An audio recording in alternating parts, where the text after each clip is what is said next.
అందరికీ నమస్కారం. నేను మీ కొరవి వినయ్ కుమార్. కేరళలో బీజేపీకి ఓ సువర్ణ అవకాశం వచ్చింది. అదేంటో ఒకసారి చూద్దాం. కేరళలో ఒక పార్లమెంట్ స్థానంతో పాటు 3 అసెంబ్లీ స్థానాలకు ఉప ఎన్నికలు జరగనున్నాయి. అయితే ఇందులో బీజేపీకి అవకాశాలు ఎలా ఉన్నాయో ఒకసారి చూద్దాం. అంతకంటే ముందు వీటికి ఉప ఎన్నికలు ఎలా వచ్చాయి అనేది తెలుసుకుందాం.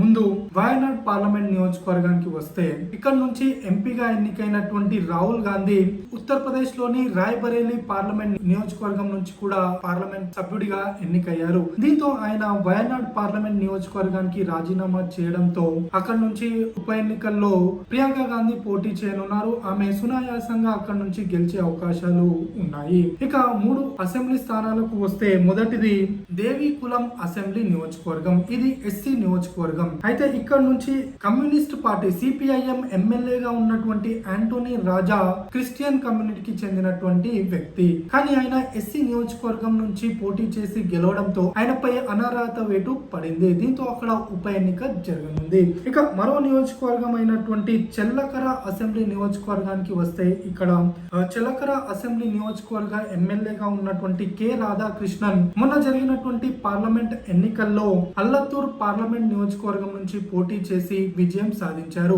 దీంతో చెల్లకర అసెంబ్లీ నియోజకవర్గానికి ఉప ఎన్నిక జరగనుంది.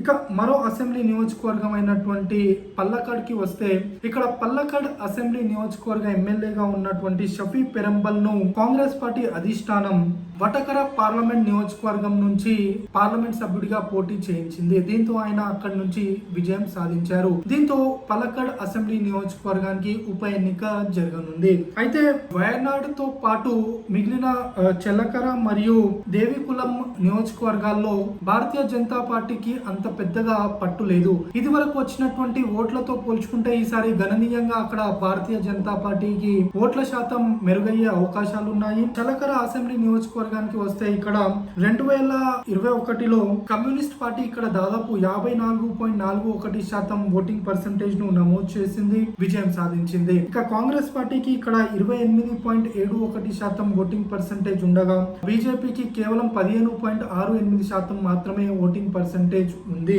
1996 నుంచి ఇక్కడ సిపిఐఎం విజయం సాధిస్తూ వస్తుంది. ఈసారి కూడా ఇక్కడ సునాయాసంగా సిపిఐఎం గెలిచే అవకాశాలే ఉన్నాయి. అయితే బీజేపీ మాత్రం 15% నుంచి 20% ఇక్కడ ఓటింగ్ పర్సెంటేజ్ ను పెంచుకునే అవకాశాలు ఉన్నాయి. దీంతో ఆ ఒక్క పార్లమెంట్ నియోజకవర్గం మరియు 2 అసెంబ్లీ నియోజకవర్గాల్లో భారతీయ జనతా పార్టీ నామమాత్రపు పోటీ ఇచ్చే అవకాశాలు ఉన్నాయి. కానీ పలక్కడ్ లో అలా కాదు. 2016లో ఇక్కడ నుంచి పోటీ చేసినటువంటి శోభా సురేంద్రన్ కు 30% ఓటింగ్ పర్సెంటేజ్ వచ్చింది. మొన్న 2021లో జరిగినటువంటి అసెంబ్లీ ఎన్నికల్లో బీజేపీ తరఫున పోటీ చేసినటువంటి ఈ శ్రీధరన్ కు దాదాపు 35.34 ఓటింగ్ పర్సెంటేజ్ తో భారీగా ఇక్కడ ఓట్లు రావడం జరిగింది. అయితే ఈ శ్రీధరన్ పై కాంగ్రెస్ పార్టీ అభ్యర్థిగా పోటీ చేసినటువంటి షఫీ పెరంబల్ కేవలం 3% ఓట్లతో 3859 ఓట్ల మెజార్టీతోనే విజయం సాధించారు. దీంతో ఇక్కడ భారతీయ జనతా పార్టీకి విజయ అవకాశాలు మెండుగా ఉన్నాయనేది మనకు స్పష్టంగా అర్థమవుతుంది. అయితే ఇక్కడ అభ్యర్థి చాలా కీలకంగా మారనున్నారు. ఇప్పటికే కాంగ్రెస్ పార్టీ తమ అభ్యర్థిగా కాంగ్రెస్ పార్టీ నేతగా ఉన్నటువంటి సచిన్ ను తమ అభ్యర్థిగా ప్రకటించింది. సిపిఐఎం నుంచి 2016లో ఎన్ఎన్ కృష్ణదాస్ పోటీ చేయగా 2021లో సిపి ప్రమోద్ ఇక్కడ నుంచి పోటీ చేశారు. అయితే ఈ 2 ఎన్నికల్లో కూడా సిపిఐఎం పార్టీ 3వ స్థానానికే పరిమితం కావడంతో ఈసారి కూడా వారు 3వ స్థానానికే పరిమితమయ్యే అవకాశాలు కనబడుతున్నాయి. మేజర్ గా ఇక్కడ పోటీ కాంగ్రెస్ బీజేపీ మధ్య జరగనుంది. అయితే బీజేపీ నుంచి ఎవరు పోటీ చేస్తారన్న ఆసక్తి నెలకొని ఉంది. ఒకవేళ మంచి అభ్యర్థిని కనుక బీజేపీ ఇక్కడ పోటీలోకి దింపితే విజయం సాధించే అవకాశాలు కూడా మెండుగా కనబడుతున్నాయి. అయితే 2016లో పోటీ చేసినటువంటి శోభా సురేంద్రన్ కు అవకాశం ఇస్తారా, లేదంటే 2021లో పోటీ చేసినటువంటి ఈ శ్రీధరన్ కు అవకాశం ఇస్తారా, లేదంటే కాంగ్రెస్ పార్టీ సీనియర్ నాయకుడిగా ఉన్నటువంటి కరుణాకరన్ కుమార్తె పద్మజ వేణుగోపాల్ కూడా ఆమె టికెట్ ఆశిస్తున్నట్లు తెలుస్తుంది. ఈమె త్రిశూర్ కు చెందినటువంటి నాయకురాలు, లేదా ఆమెకు ఏమైనా అవకాశం ఇస్తారా అనేది చూడాలి. అయితే శోభా సురేంద్రన్ వచ్చేసి ఏజవాస్ కమ్యూనిటీకి చెందినటువంటి వ్యక్తి. ఆమె ఎక్కడ పోటీ చేసినా కూడా ఆమెకు గణనీయంగా ఓట్లు పడుతున్నాయి.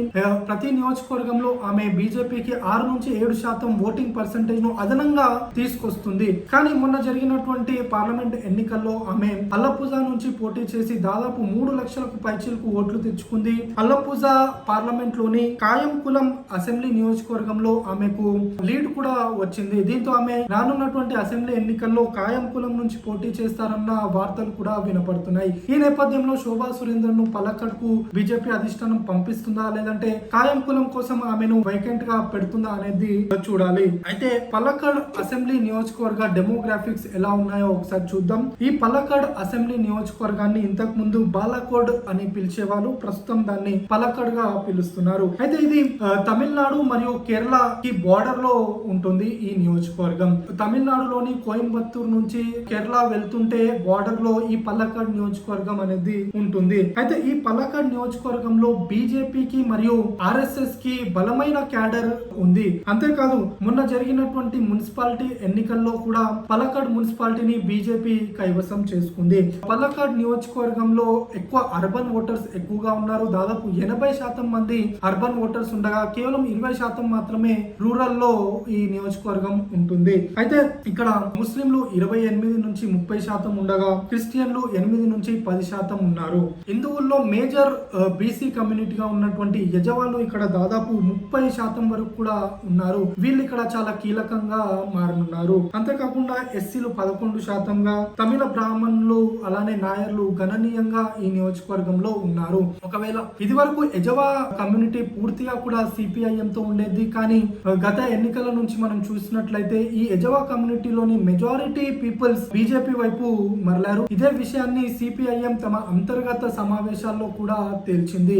అయితే యజవాళ్ళు కనుక వన్ సైడెడ్ గా బీజేపీ వైపు వస్తే ఇక్కడ బీజేపీ ల్యాండ్ స్లైడ్ విక్టరీ కూడా కొట్టే అవకాశాలు ఉన్నాయి. అయితే కేరళలో ఇది వరకు జరిగినటువంటి 2021 అసెంబ్లీ ఎన్నికల్లో ఒక్క సీట్ కూడా బీజేపీ గెలవలేదు. కానీ 2024లో జరిగినటువంటి పార్లమెంట్ ఎన్నికల్లో బీజేపీ త్రిశూర్ పార్లమెంట్ నియోజకవర్గాన్ని గెలిచింది. ఇక్కడ నుంచి గెలిచినటువంటి సురేష్ గోపి ప్రస్తుతం కేబినెట్ మినిస్టర్ గా కూడా ఉన్నారు. అంతేకాకుండా అట్టింగల్, తిరువనంతపురం మరియు అల్లపూజాలో భారీగా ఓట్లను బీజేపీ సాధించింది. అయితే మొన్న జరిగినటువంటి పార్లమెంట్ ఎన్నికల్లో 11 చోట్ల బీజేపీ మొదటి స్థానంలో నిలవగా 9 నియోజకవర్గాల్లో 2వ స్థానంలో, అలానే 10 నియోజకవర్గాల్లో క్లోజ్ థర్డ్ గా బీజేపీ వచ్చింది. అంటే దాదాపు 30 స్థానాల్లో బీజేపీ తన ప్రభావాన్ని పెంచుకోగలిగింది. అందువల్లే ఇక్కడ ఈసారి పలక్కడ్ లో విజయ అవకాశాలు బీజేపీకి మెండుగా ఉన్నాయనేది అర్థమవుతుంది.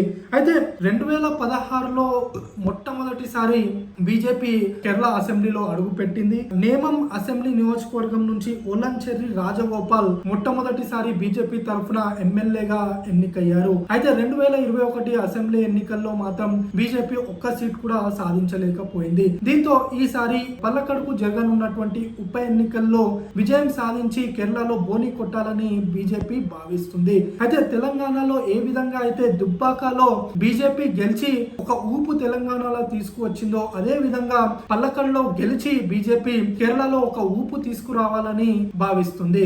అయితే పలక్కడ్ లో బీజేపీ విజయం సాధిస్తుందా, ఈ సువర్ణ అవకాశాన్ని వాడుకుంటుందా లేదా అనేది తెలుసుకోవాలంటే మరికొన్ని రోజులు ఆగి చూడాలి. ధన్యవాదాలు.